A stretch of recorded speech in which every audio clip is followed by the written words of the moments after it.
Hey, so for this challenge, we're going to be focusing on the elements of art. What are the elements of art?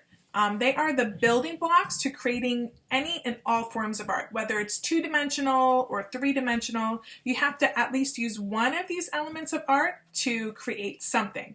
So, for example, the 7 elements of art, or some people call them the elements of design, you can choose what you like to call them, are shape, line, value, texture, color, space, and form.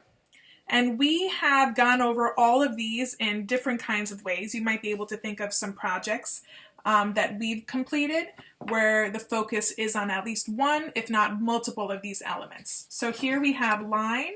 You can see that there's multiple kinds of line. You have your thick and your thin, curvy, bumpy, spiky, dotted lines, diagonal lines.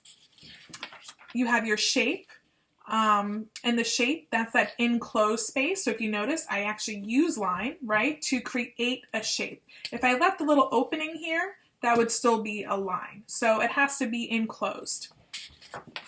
Here you have texture. So you can use line and other types of your elements of design to create texture, like bumpy and smooth.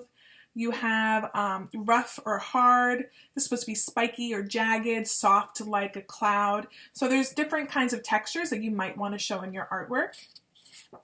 Here we have value. So value is, from light to dark using tints and shades. Tints is the lighter color. So let's say you're painting and you would like to make a tint of red. You would add white to your red and that would create a lighter red.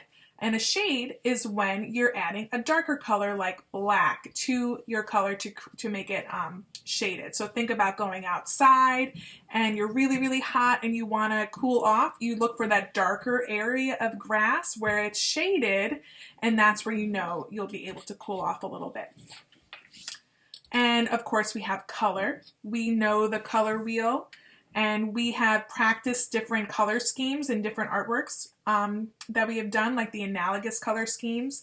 Those are the ones that are next to each other on the color wheel, like blue, green, and yellow. That would be an analogous color scheme. Purple and red would be analogous.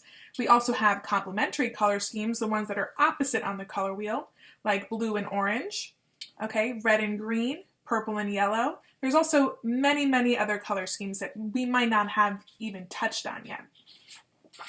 Then we have space. We definitely practiced space when we were doing our landscapes in school and other types of artworks, but you can use shape and line and value to create this sense of depth, this space in your artwork. This one looks like it's super close. That one's so far away because it's small.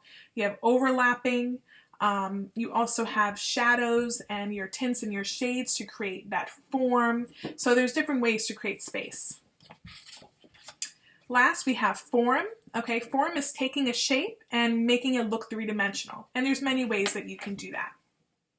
So now, for the fun part, we're going to see actually what are we going to do with these elements of art. And I am very excited to show you.